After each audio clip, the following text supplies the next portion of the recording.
Welcome to the Illuminating Watches channel and another in my History of Casio series. This time we're covering the period between 2000 to 2009. I do hope you enjoy the video, and if you do, please like, subscribe and comment on what your favourite Casio watches of the 2000s were. I've tried my best to be on the timeline, but things will have flexed around to help narrative, and sometimes dates aren't always clear when modules are released versus particular references. I have tried my best. Key sources have been the awesome Shock-based website, this 50Gs blog, and the Javi website have been particularly useful for this episode, as my normal sources are more retro watches from 80s to 90s. I tried my best to reference as best as I can throughout, and the vast majority of watches pictured are not my own. So let's get into the year 2000.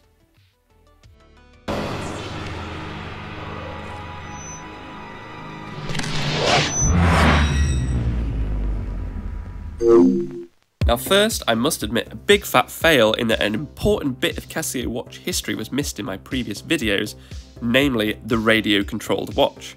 Now I'd come across this strange FKT 100 model when scanning through the watches of the 90s, and had found it bizarre that it had the words function on the front, and apparently had been designed for the German market. Well, now that I've done a separate video on the history of German digital watches, and know that Junghans, the German watch company, was the first to develop a radio-controlled digital watch, it makes sense therefore that Casio launched such a watch in the German market with the FKT 100, and later the FKT 200 in the mid-90s that were able to be controlled via the main Flingen radio signal. The Japan signals were still very much in the test phase during this earlier period, but Casio still did launch a clock using this input with the DQD-10, their equivalent to the Junghans clock, the RC10 and RC20. The Fukushima JJY long wave for Japan would come online in 1999, with Casio radio-controlled watches for the Japan market subsequently coming out, I believe, in 2000. Now I get a bit lost when the FKT 300 comes out, I think it was in 2000, and when the Wave Scepter brand starts getting used as the primary brand rather than a small label.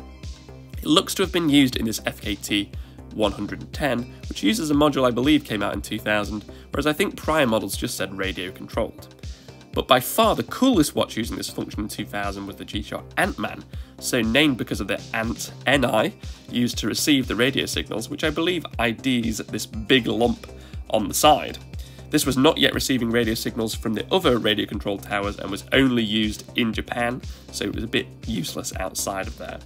However, beyond this function, it's also cool in that it has a dot matrix display, which creates this awesome spinning numbers effect, also used in the FKT 300, I believe released around 2003. Now, Wave Scepter technology would begin to be incorporated into everything, including calculators and of course twin sept technology. So let's turn to the next evolution, which is a digital music one.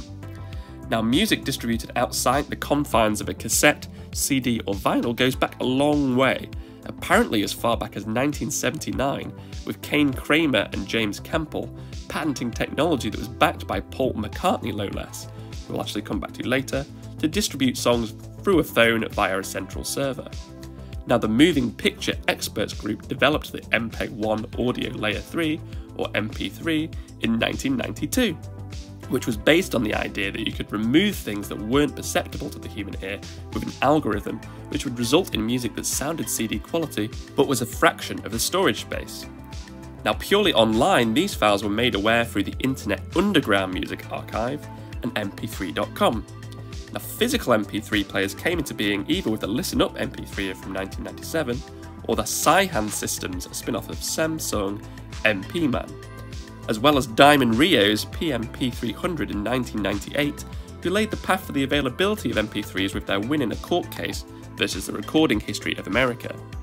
Of course, Napster would come into the fray in 1999, with Sean Parker of Facebook being involved, the guy Justin Timberlake played, and all of that took off, with the eventual implosion after the cases brought by Metallica and Dr. Dre.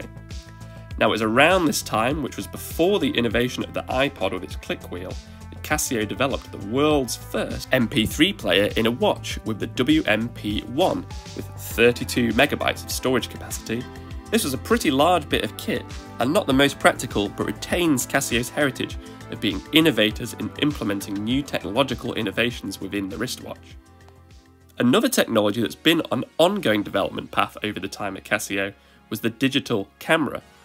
You can see the evolution from the Fuji DS1P in 1988, a pocket-sized camera for the mainstream consumer, the Dicam Model 1, and Logitech Photo FM1 in 1990 outside Japan in the US and Europe, with Apple jumping on the wagon in 1994 with the QuickTake 100 before it was cut by Steve Jobs. Now, one of the coolest, which was closer to where my brain was at the time, was 1998's Game Boy camera with the Game Boy printer. As an aside, a fun Instagram account I've seen is Game Boy Cameraman, which is all Game Boy camera photos, and there's also a facility to take your own picture, as you can see on screen. Now, Casio had been in the video camera game in the 80s with the VS-01, pushed by Hiroyuki Swataka, under the banner of the K Project. Now, two prototype cameras of the DC-90 in 1990 took things further with the adoption of JPEG technology, and Hitoshi Nakayama teamed up with Swataka in 1991. After some failed initial projects, they developed the more consumer-oriented LCD camera, the QV-10, launched in 1995. It's still recognised today as an important innovation within the field more broadly, and one of the main reasons behind the digital camera boom. It also, interestingly, has a swivelling lens, which makes it an important milestone in the history of the selfie. Now, as you'll guess, it was therefore only natural that Casio released the world's first wristwatch digital camera with the WQV-1, launched at the Winter Consumer Electronics Show in Las Vegas, with the enabling technology being a monochrome or black and white CMOS sensor with 100 meg of memory that could store around 100 black and white photos. You could then transfer these over to a PC or another watch with this facility with an infrared sensor. The WQV2 was essentially the same, with a different case and strap, with the QV3 introduced colour in 2001 with the ability to hold 80 colour photos, but you could still only see them in black and white on the watch screen. Check out this poster of Paul McCartney we saw before, wearing a WQV03 in relation to some animal rights stuff he was doing at the time, with the WQV10 launching shortly afterwards that enabled you to see colour on the screen. This is an important technology in the history of wearables with computers on the wrist, with other innovations around the time including the prototype-only Citizen and IBM WatchPad 1.5, which used a Linux platform. The Metal Twisted G range, which combines resin and metal in one material, is now the range that sits between the MRG and the mainstream Casio range in terms of premium watches made in Japan, and I think this started around 2000. Although the module that formed the basis for the GC2000 did have some models that were marked as MTG, I believe that was launched in November 1999, and it includes this graph on the phase illustrating its shock absorption performance, with the MTG 100 being launched in 2000. Some fun mentions for those looking for deep cuts are this cool Lungman, one of the less explored Master of G series, which was linked with the US Triathlon, with a different one for the Japan Triathlon, and the 12 Beasts G-SHOCKS series, which had cool kanji numerals, and this case back with the 12 animals of the Chinese zodiac, which caught my eye in the research. So that was a very big year, right? It gets lighter, so do stay with me. Let's go into 2001. Wikipedia belongs to all of us. Imagine a world in which every single person on the planet has equal access to the sum of all human knowledge. An interesting evolution in the classic databank series was the transition into the e-databank, which I think started around 2001, which I understand was some kind of filing mode, with this EDB 100, the EDB 300, and EDB 201, which were examples of the series. A model that caught my eye in the research was the G3000, which had both positive and negative display. That's a cool looking combo that I'd not really seen elsewhere. Now, the GW200 Frogman was launched in 2001, which was a classic series that ended with the so-called final Frogman in 2009, although the Frogman series did of course still continue with the GWF 1000. Cool early iterations were the Gold Defender model and the Dolphin and Whale model. I do love the look of these watches, but I just don't have the wrist for them. Other fun Casios from 2001 were the GL130, which had the dot matrix spinning numbers display that I enjoyed on the Antman, and also used the tide graph. as well as the GL-150, which is a series I'd not really seen before the research for this video. I really like this yellow one from 2002. Now let's move on to consider 2002.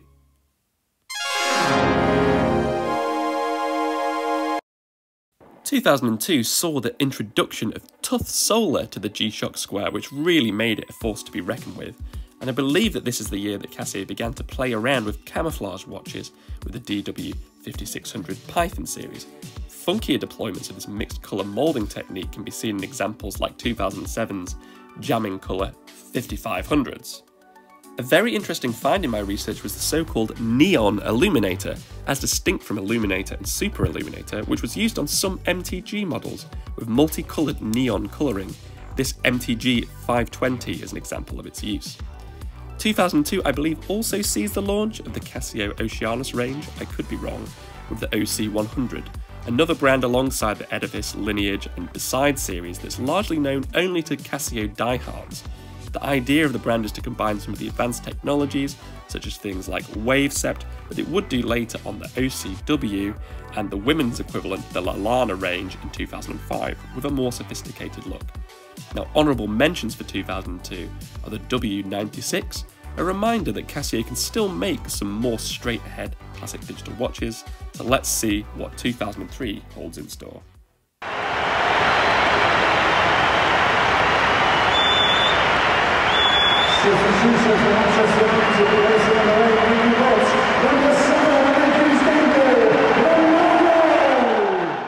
Now 2003 sees the introduction of module 2784, a stock analog module. The reason I bring it up is that it's the basis for the classic MDV-100 and MDV-106, the Joro range, with the continuation of the classic Marlin that represented strong water resistance. Now the MDV range I did start in the 2000s, but being honest, it's a bit of a tricky history to pick apart, as it combines the Marlin, DRO and MDV series, as well as older modules used in other watches, so I've just kind of plonked it all here for ease of reference. Now, the Joro 200 series had a good run in the mid-90s with the Joro 201, the 202, and as well as the digital 204 and 205 from 1995, with the more advanced 211 with the multi-screen and 212 Chrono also being in 1995. But of course the MDV-106, released in 2011 I think, Casio Joro, is obviously becoming a classic. Famously worn by Bill Gates and continues the long tradition of the Marlin series using module 2784. Now in 2005, if the source is right, this model with module 3304 was available, which is officially a Joro 200 Super Illuminator model. Check out this video from Watches, Knives and EDC showing its brightness. Now I do like this later MDV 701. Dates aside, this is a very fun Casio range that has some depth worth exploring. Now Casio's history website lists the start of the G range, a brand essentially covering watches that utilised both tough solar and WaveSept technology as 2002. And you can see this brand on the casebacks of lots of watches at the time. I think it's the GW300 range that's the first to employ this combo of solar and atomic, and seems to be the one that the Casio website's referring to, but I've struggled to find a picture of the caseback carrying the G imagery. 2004's GW1210 is one that I know definitely does.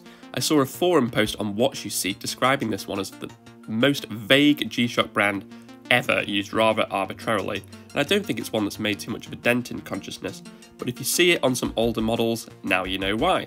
Attempting to keep some more basic Casios in the frame, the WL500 was launched in 2003, which I thought was quite classic but a different style, and the STR400 continues the range with some cool looking physical activity focused watches in the Fizz range. So let's discuss 2004. Harvard didn't have a Facebook, so that's the gap that we were trying to fill, and now we're at 100,000 people, so who knows where we're going next. An interesting forerunner of Apple Pay on the Apple Watch is the Casio GWS900 SpeedPass of 2004. From what I can gather, this was primarily to enable you to pay at petrol stations or gas stations for my American audience, with a failed experiment at McDonald's. This feature I was aware of due to G-SHOCK High Fashion channel, who amusingly nicknamed this the Shelby for reasons you should watch their video to find out. and I now know that speedpass was not a homegrown Casio solution, but rather a collaboration with speedpass launched in 1997 by Mobil, hence the petrol or gas station link. This used a radio frequency identification device, or RFID service, a technology developed by Texas Instruments, a competitor of Casio within the calculator phase, but they'd beaten them out in watches. Originally this used a keychain, but they were able to put an RFID chip in each watch, which had a unique ID number etched onto the back, which you would use when you sent off your application to link it to your debit or credit card. Cool, right? An interesting model from this year is the G7302 or 5 rings model, named for obvious reasons, which kind of reminds me of the old school pentagraph. So let's now move on to 2005. So here we go. This is the homepage of YouTube.com. You can see it looks like Flickr. It does look like Flickr. I know they've copied it a little bit, like recently viewed videos, and then you have all the tags along the right-hand side here. 2005 introduced the Polygon TUF concept with the GW056, with the G56 coming in 2006. A fun alternative to the square that you don't see too much these days, and I actually own one within this series that you can see on screen, and I like this bright yellow one too. Another totally different looking G-Shock launched in late 2006 was the C3 G8000, with its rectangular futuristic looking display and weirdly positioned LED circle on the front. The C3 stands for Creative Conceptual Contemporary, and I think they hit the brief. A very overlooked model, I think. Now, some funky watches that came out around this time were in the Out Gear range, and this included the Marine Gear and Fishing Gear watches. I like this orange Marine Gear with the monster style indices, with other examples from the family being the AMW707 from 2007 with the thermometer, and the MRP702 from 2007. A very odd range of watches.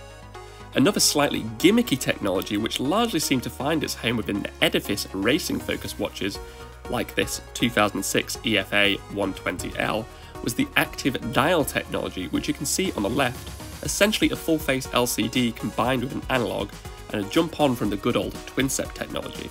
An example from 2005 is the AQ163 in the middle, and a later example is the 2007 AQF102 on the right-hand side. So let's head into 2006.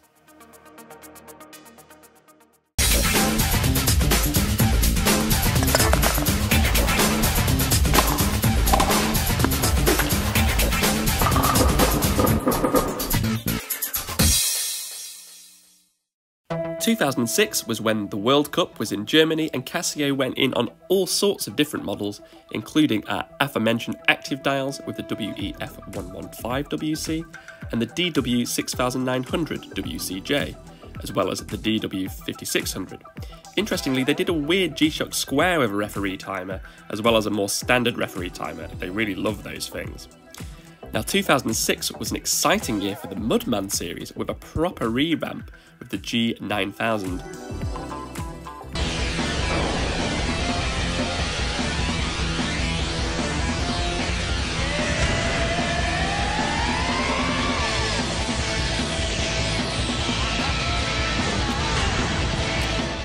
The coolest of these is what 50G's blog calls the Stormtrooper for obvious reasons. The GW9000 version is called the Five Eyes, with the eyes representing the strength of transmission from the different atomic clocks. A bit of an acquired taste, I think. A weird one here that caught my interest was a purely digital edifice with the EFD1000, as I'm used to them doing the kind of anadigis and analogs, and I could be tempted by one of these if I found them on eBay. A weird series you see pop up, so to speak, is the Poptone series, with examples including the LVF20 and LVF12, with the Futurist range also covering similar ground with the LA201W. An interesting innovation was the GPR100, which claimed to be the smallest, lightest watch for runners with GPS functionality. Cool film link for the year, continuing the long-lasting link between the franchise and Casio, was the Mission Impossible 3 watch, which was the MTG 911 DMS. One of the oddest watches I found in this research was the 2006 MGC-10, a watch co-designed with the magician Tomohiro Maeda that's actually able to do 5 different magic tricks. Now this is so Casio. So let's move on to 2007. Apple is going to reinvent the phone. And here it is. Now, a model I love, as you'll see from the thumbnail, is the G7800. These have an LED light beneath the display to provide notifications, a dot matrix display, and of course the metal bezel. The models I think are pretty cool is the spotty one and the gold one. Such a cool model, and I may have accidentally just ordered one. Please don't tell my wife. Now, the G8100 carried on the look of the G8000, but was a bit more symmetrical without the weird LED. Personally, I think this kind of makes it lose its charm, but there were lots of funky colours. Something that really stuck with me on the research was the GW9100 Gulfman. The 50Gs blog had a whale and dolphins version in white with whale motifs throughout that really cleverly he called the White Whale or Moby Dick. Now, this is my absolute favourite book of all time, with the best chapter in history called The Whiteness of the Whale, where they talk about it as being a dumb blankness full of meaning. I want this watch. Annoyingly, it's too big. A Leviathan, in fact. Starting tonight, people will die. I'm a man of my word.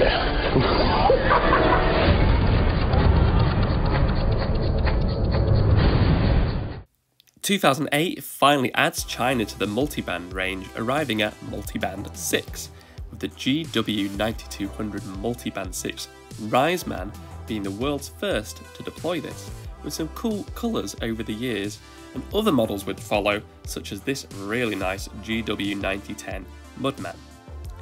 2008 sees the introduction of another innovation, which was the Casio Tough movement in September 2008 on the GS1200. This can detect whether hands on solar and radio controlled watches have been knocked out of alignment through an LED and LED light receptor system and automatically corrects the watch. With this Oceanus OCW T750 also using the Tough movement, and while I'm at it, this Trans-Pacific yacht race version I thought was seriously cool. Now, there were more evolutions to the classic square in 2008 with the intro of the tide graph with the GLX 5600 and low temperature resistance with the GLS 5600V. Now, Edifice doubled down on the Formula 1 connections with both the David Coulthard Edifice and the Vettel version in 2009, which takes us on to 2009.